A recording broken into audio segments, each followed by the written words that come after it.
to our wonderful art exhibit. I would like to give a special thanks to EHTP and everybody involved, and to every single person who made this event possible, and to all the artists who did such an amazing job with their creativity and their beautiful works. My name is Madison Mufoka, and I am currently in 11th grade. I'm an 11th grade student at the Urban Assembly Academy of Government and Law, and I am a lively member of the EHTP's Out of School Robotics Club. I have been a part of East Harlem, or EHTP, since I was in kindergarten and first moved in 2012.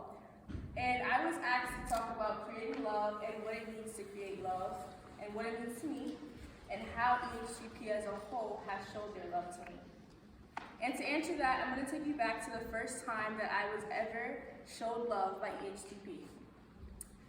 After moving to East Harlem from a shelter in Brooklyn, I attended the after-school program at EHTP for the first time.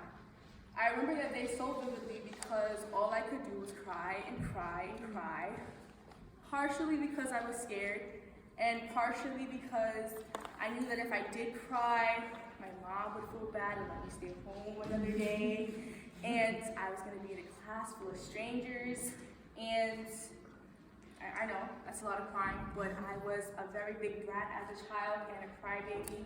I've matured, please don't think of me crazy.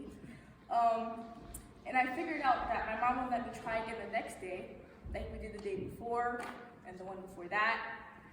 And instead, she gave me a kiss, a hug, and walked out the door, and let me have my first day at school.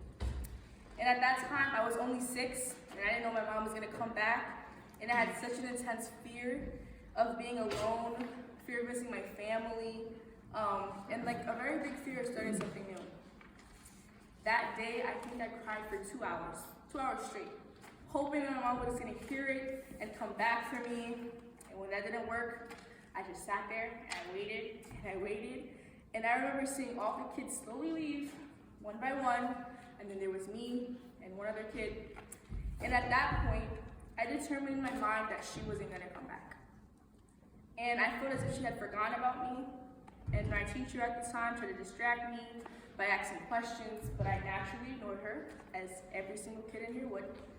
And soon enough, my mom finally came back. And one thing about my mama is that, till this day, she will be late to pick up her kids from school. And I apologize for saying that, Mom, I know you're gonna watch it. And I recall sobbing tears at the time, and I yelled at her the moment she arrived and made sure that she knew not to leave me here again. And guess what she did? She did it all over again, but this time at EHTP. And she left me with a whole class of strangers, and I cried, and I tried to make her take me, and I threw a tantrum, and the teacher eventually came up to comfort me, but all I could do was yell at the top of my lungs and continue to yell. And while I was screaming, a woman with beautiful long locks and the most vibrant outfit I had ever seen an adult wear approached me. She said, "Excuse me, you're being extremely loud and distracting to everyone. Can you please lower your voice?" This was the first time that an adult had used an adult voice with me. And surprisingly, I stopped crying within seconds. She then invited me to play the game Hokey Pokey. Initially, I was confused, but her gentle yet stern approach intrigued me as I kept attending. I would sometimes sit quietly without participating, but over the weeks, I gradually became more comfortable. I vividly recall Miss Lyon expressed pride in my progress and encouraged me to keep it up. I believe that was the first time anyone had ever told me that, and not because my parents or other people didn't think so, but because I had never had to apply myself to something unless it involved playing with toys. And the next year, I joined Scholars Academy as a full-time student. And from then on, I was determined to make my teachers and my parents proud, and I applied myself.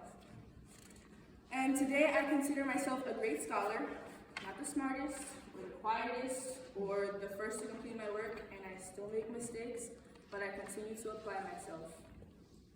Now, to answer the big question, I view love as an action and not a feeling. I can express love by assisting others with their tasks when they're busy or stressed, or by being a listening ear.